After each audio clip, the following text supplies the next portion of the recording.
I mean, what to say about this movie? Oh, I do have to say, this is by far the weirdest movie I've seen in 2023. And granted, it's the only movie I've seen in 2023, but the bar for weirdness is set super high with this movie.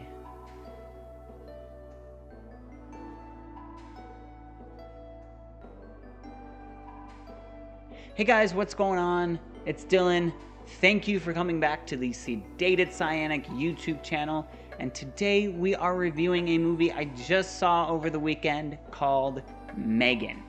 For those of you who don't know what M3GAN is, let me explain the synopsis a little bit.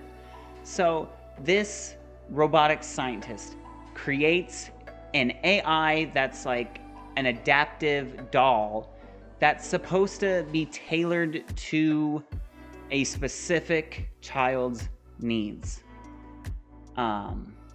Yeah, as you can see, it's a horror comedy film.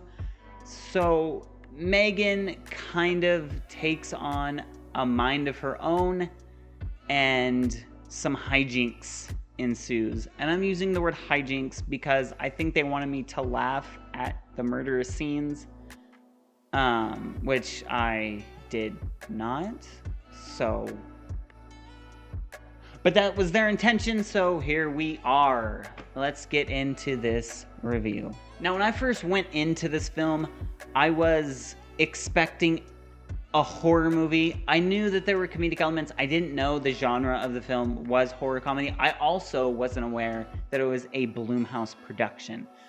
None of the marketing made it clear that Jason Blum was even connected to this film at all.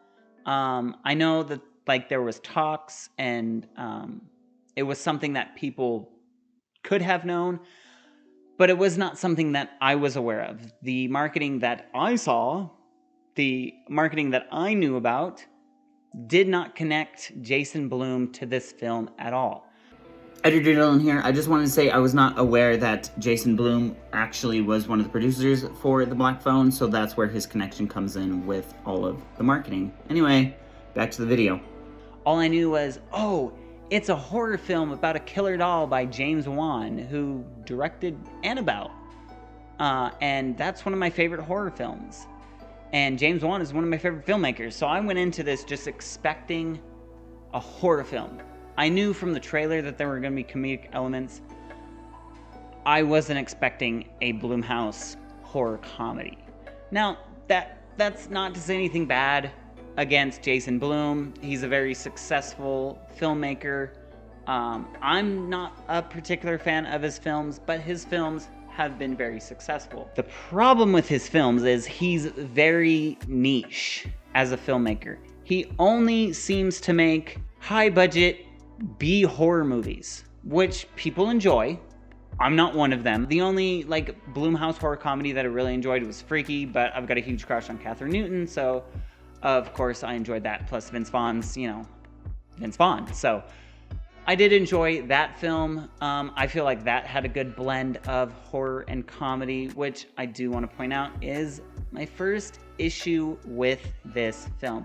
I've seen a lot of critics say that, oh, M3GAN had such good blend of horror and comedy. Yeah, I didn't feel that. It was weird because at times it felt like it was trying to be a horror film with comedic elements inserted into it. And at other times it felt like it was trying to be a comedy with horror elements sprinkled into it. Yeah, the whole movie was just weird, and the tone kept changing throughout the movie. I mean, that was just the first of many issues I saw with this film. Another issue I had with this film was there seemed to be a lack of motives with a lot of the characters. So take Allison Williams' character Gemma, for example. Now Gemma is the brains behind M3GAN, but her motives for creating M3GAN aren't exactly clear.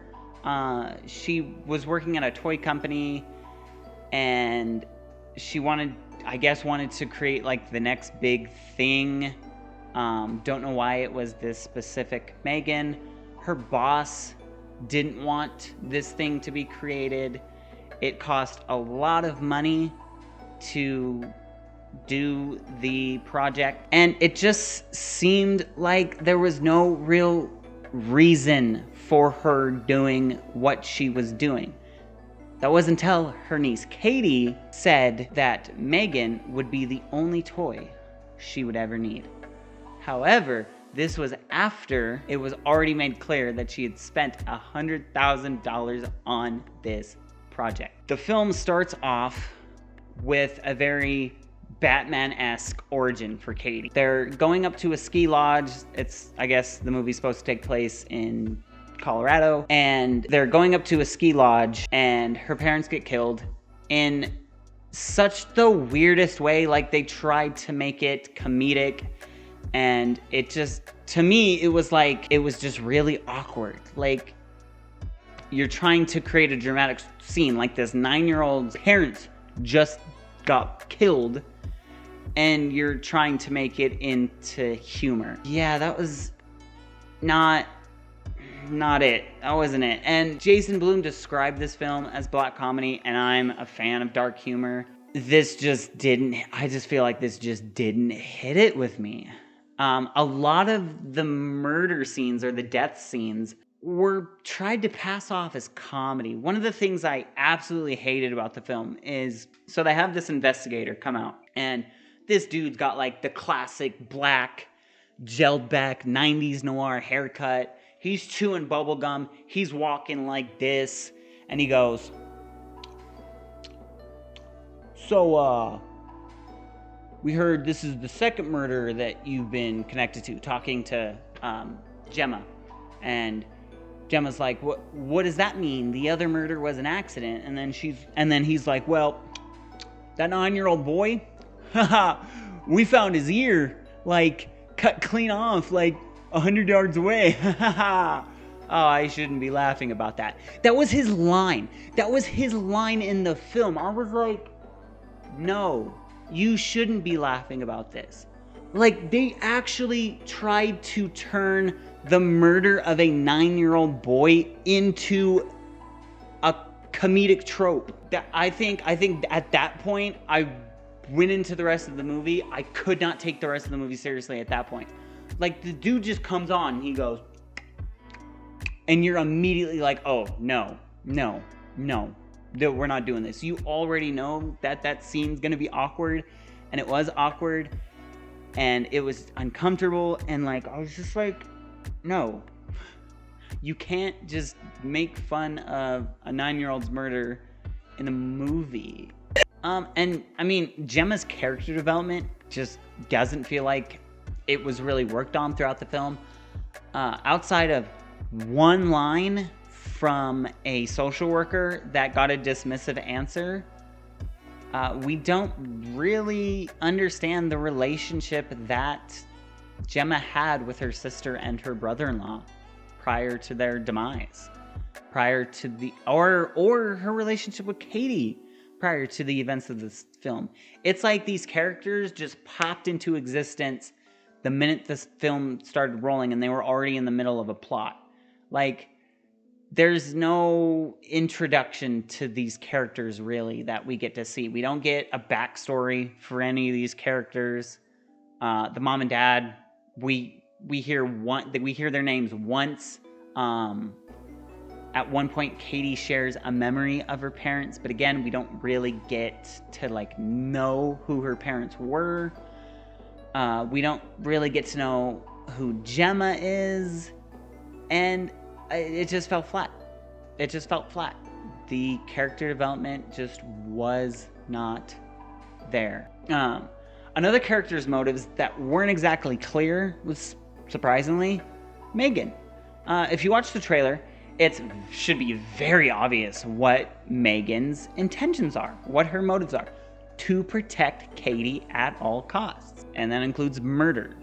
M3GAN becomes very bloodthirsty in an attempt to protect Katie. And for most of the film, that's the understanding, is that, okay, M3GAN is protecting Katie. Gemma told M3GAN to protect Katie from physical and emotional harm. And that's what she does throughout the film. And that seems to be her motive for being so bloodthirsty. Until you get to the final act of the film, where any character development that actually existed in the film gets thrown out the window for a suspenseful ending that didn't really make sense for the storyline.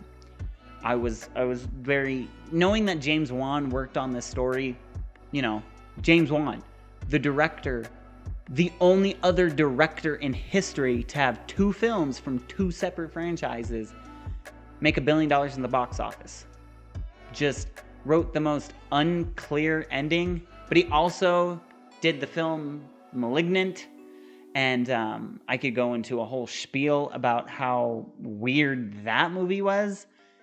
This movie felt weirder than that movie and had a less clear, concise ending than that movie. And if you've ever seen Malignant, you know how it ends. That's all I'm going to say about that. But that's enough of the story. Let's talk about the acting. Now, I do want to say the young actress that portrays Katie did a phenomenal job. She's a great facial actor, and I feel like she killed the part. She needed to be good with her facial expressions, because that's how M3GAN can read her emotions, is through her facial expressions. And she doesn't talk for most of the first act of the movie. After her parents die, she kind of goes mute. She says a couple words, doesn't start really talking until she is introduced to M3GAN, and she builds a friendship with M3GAN. Allison Williams, Gemma was just a badly written character. Allison Williams, I don't have anything bad to say about her acting at all. I think she's a phenomenal actor. Never have anything bad to say about Allison Williams. She's a phenomenal actor, and she did the best with the role that she was given.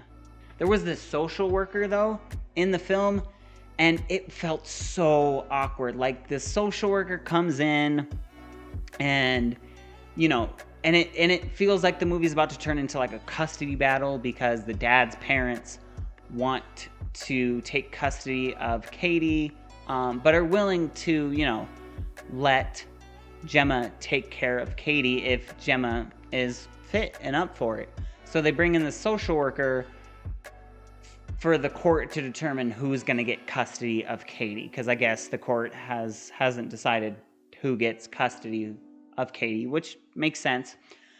And this social worker is just very awkward. The acting was not good. The character was not written well. Like the social worker comes in and she just goes, "Hi."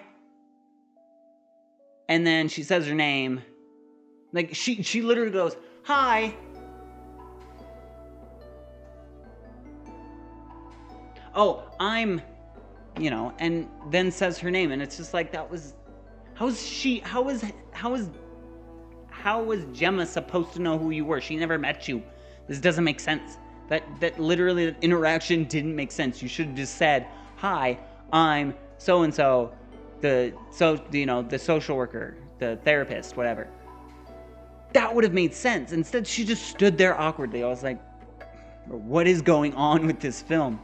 And then Gemma has like collectible toys, and it's like the only toys that she has in her house.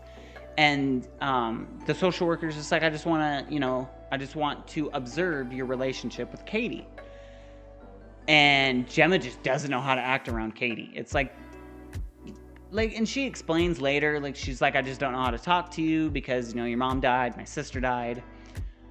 But again, there's just no, prior connection. Does Gemma know Katie? Have they interacted prior to this movie? That's not clear. What was Gemma's relationship with her sister? Again, that's not entirely clear. Actually, it's not clear at all, because the social worker asks, and Gemma just avoids the question altogether.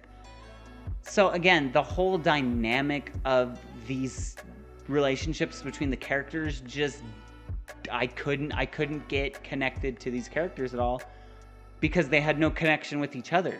It was like very bizarre. Like, anyway, so Gemma has these collectible toys, and the therapist is like, well, why don't we just, play with toys? And then Katie's like, oh, you can't play with those toys. Those are Gemma's collectibles. And then Gemma's like, you know what? Let's play with the collectibles. Stabs this box and just rips it open like a freaking psycho. Like, there's a seal. You just break the seal, open the box. If it's a collectible, you can still break the seal and then put it back, and it's like, well, it's not sealed anymore, but you can still like have it in pristine condition. No, you know what? This is over. And then it's just this ball, and Katie's just sitting there playing with this ball in complete, utter, awkward silence. And then Gemma's like, well, there's a little lever on the ball that you have to pull. And then the therapist is just like, no.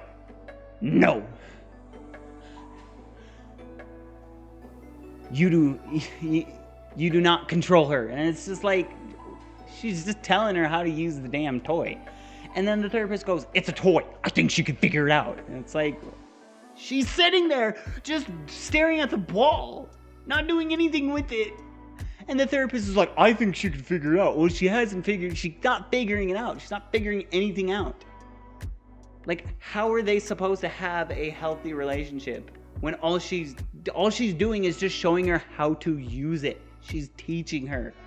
Isn't that the whole point of a guardian-child relationship? Like, I was so confused by that interaction and how she just shut her down. I was like, okay, well, there's that.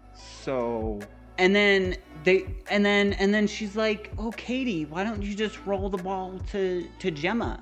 And then so she rolls the ball to Gemma, and then Gemma's just like, yeah, that's not really how it was designed, but yeah, sure, let's roll it. I just love that line and the delivery of that line, and Allison Williams just doing the best that she can with the role, and I think she did a good job with what she was given. Another scene that made me crack up was Katie was going to this like orientation for an alternative school, and it was like in the mountains, and Gemma was supposed to be working on M3GAN for her job to like present it because they were going to market it soon, so she wanted to work out the kinks with the AI and just put the finishing touches so it can go to market. And yeah, Gemma was not having that because she didn't want to leave M3GAN. She didn't want to be without M3GAN. And there's this interesting dynamic that the therapist points out, that she says, that, well, you don't want Gemma to create a emotional attachment to this AI, which makes sense, but that's exactly what she does. That's exactly what Katie does, and it's very evident in this scene where she's like, no, I'm not gonna go to this alternative school without M3GAN. And so they end up letting her take M3GAN to the alternative school, but they like try to disguise M3GAN, keep her like as a toy. Like, this is a toy, this is just a doll. It's nothing fancy, because the company doesn't want any leaks about this AI to get out, and then somebody else makes the same thing, and then they go out of business because they just spent all this money on this project, and somebody else beat them to it. But the one scene that just made me crack up in the theater was M3GAN was sitting in the car next to Gemma, and M3GAN looks very like lifelike. Like, you can tell that she's a doll, but she looks very lifelike. And so the like teacher, the leader, whatever, is like, oh, I see we have 2 new students. Or I see we have new students. Who is this? And then it's like, oh, that's Katie And then who else is here? Oh, that's not a child. That's a doll. And then M3GAN just goes, and the leader just goes, oh, Jesus Christ. Like, the line delivery was just so unexpected and so perfect. I had to laugh. It was funny. It was a funny scene. And I feel like if it was just a normal horror movie and M3GAN just did that and that scene was in there, I feel like it would have fit perfectly in just a normal horror movie as a comedic element. But going on to the death of the 9-year-old boy. I'm not gonna, it's not graphic at all. Nothing in this movie is particularly graphic. There's like one scene where we actually see a dead body, but don't worry, it's not a 9-year-old boy. The movie is rated PG-13, so they keep a lot of things censored, or at least a lot of the stuff is more so implied. It more so happens off screen, like the death of this boy. But basically, this boy at the alternative school is bullying Katie, and M3GAN's like, oh yeah, I've got to protect Katie. And literally, like, just comes into the woods and is just standing there, like. And then the boy goes, is that your doll? And then it's like, yeah, that's M3GAN. She's an AI. And then it's like, haha, I'm gonna steal your doll. And then just takes M3GAN and runs off. M3GAN's just not doing anything. Again, M3GAN just stood there. Like, didn't say anything to this boy. Even the boy was like, hey, make her talk. Like, make her talk. And then it's like, no, you can't play with her. She's mine. And then the boy runs off with her, throws her on the ground, literally just smacks the doll. Just goes, smacks M3GAN. I'm just like, I cracked up because I was like, that was so stupid. That was the dumbest thing. And then gets on top of her, is like on over her like this, takes one of her shoes off, throws it, and I'm sitting there like, no, we are not about to watch. I was like, are you implying that this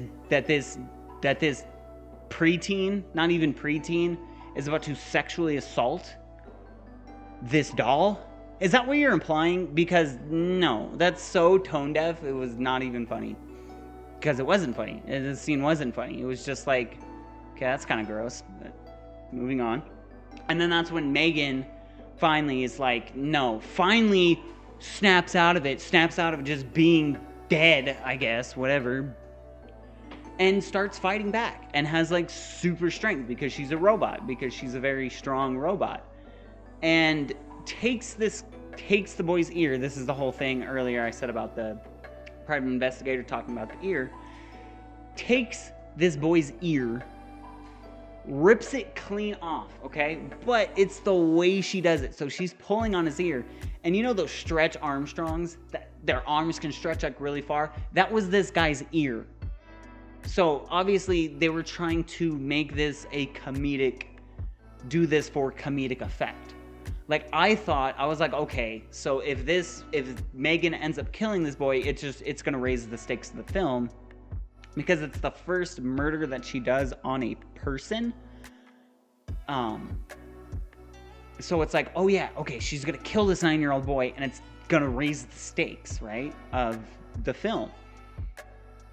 No, it was used for comedic effect, with the ripping of the ear off, and then he's running, and then he trips, and he falls down this hill, and then there's this car coming on this busy street, and it hits him, and he's killed. And it's just like, good job, M3GAN. You just killed a 9-year-old boy in the least humorous way and most awkward way possible. So it didn't raise the stakes of the movie at all. It just felt like that scene shouldn't have been there at all. Yeah, it was very weird. There was another scene where she does like this interpretive dance right before she like takes the blade from a paper cutter off and starts chasing this guy with it. But she has to do like this weird, like, I'll just show you. It's in the trailer, so I could just roll that.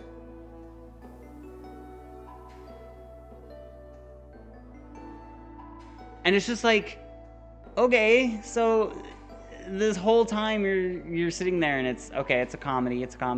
Okay, it's got horror elements, but not really, because it's PG-13 and you can't really do much with a PG-13 horror movie. And now the last act of the movie wants to be super suspenseful, throw character development out the window just to give us this horrifying ending. With no comedic elements. There were no comedic elements in the final act of the film. And it was kind of weird because you're sitting there like, okay, is this a horror movie or is this a comedy? I don't know. I don't know. I couldn't figure it out. I got to the end of the movie. I've been thinking about this, and I don't know what the producers' motives were, let alone the characters in the film. I don't know what the producers' motives were for this film. James Wan talked about wanting to create a movie about a killer doll. And I was like, yeah, dude, you already did that. Good job. And he was like, I know I made Annabelle, but I wanted to make one about AI and, the limitations of AI and kind of make it a commentary on the world we live in today. And it's like, no, I didn't feel that at all. Now, is that to say that a doll like M3GAN isn't possible in the near future? If there's someone not already working on that, I'm not saying that that's not possible. That sounds like a very real thing that could happen. But one that has like a mind of its own and develops emotion, I just, no. M3GAN was a programmed AI, and then she like developed emotion, which didn't make sense. She intakes information. She maybe can, have an understanding of emotion, but she can't feel. So this idea that she felt resentment or that she felt fear or that she felt threatened just didn't make sense. Like, even the AI's character development didn't make sense for the film. Like, Ultron in Avengers Age of Ultron didn't create emotional attachment. So granted, Vision did. I know, Vision did. It was weird. Still, that didn't make sense. The idea that AI can develop emotion, and the fact that there was no character development, no like backstory to anything that was going on, no motives for most of the characters. The film just felt like it wasn't taken seriously. And yeah, that's my final take on that. Honestly, that's my final take on that. Is that this movie is not something you're supposed to take seriously. You're supposed to go into it with a numbed brain and just enjoy the entertainment. And I will say, the movie was pretty enjoyable. With lacking what it did and what I've mentioned, it was actually a pretty enjoyable film. Would I see it again? I probably would. With this new mindset and already kind of knowing the ending of the film, yeah, I'd watch it again. So honestly, overall, I'd give this movie a 6 out of 10. Again, not really a big fan of Blumhouse Productions. Felt like the horror comedy blend just wasn't there. It felt like a tangled mess. But it was enjoyable. It was a fun film. You can tell that the creators had a lot of fun with this film. The special effects were on point. The acting was well done. M3GAN sings in the film, which is kind of awkward, and not because the voice actress is a bad singer, just that why is M3GAN singing in this movie? It was just another like awkward plot device within the film. But again, it was a fun movie. I definitely suggest you go watch it. It's getting really good reviews from critics, but they all kind of say the same thing. It's just a goofy film. Like, the horror elements just aren't there, save for, a couple jump scares that aren't really that scary. So again, I suggest you go watch the film for yourself. If this review has like turned you off from the film, sorry. I'm not a fan of Blumhouse and Jason Blum. So take that with what it is. It's my same opinion of Jordan Peele. I'm gonna get a lot of hate for saying that I don't particularly enjoy Jordan Peele's movies or him as a story writer. But thanks again. If you made it this far in the video, please give it a like. It helps the channel. Subscribe, because I will probably make more reviews like this. I also do a whole bunch of other vlog type content on this channel. Over on my Instagram, I post gaming content, so make sure you go subscribe at Sedated Cyanic. On TikTok, I'm working on posting skits, so make sure you follow me over there at Sedated Cyanic. And if you want to keep up to date on everything, or just hit me up, chat with me, whatever, you can always hit me up on Twitter at Sedated Cyanic. I make it real easy, real smooth, at Sedated Cyanic across everything. Anyway, guys, I love you. Thank you again for watching this video, and I will see you in my next video. Bye.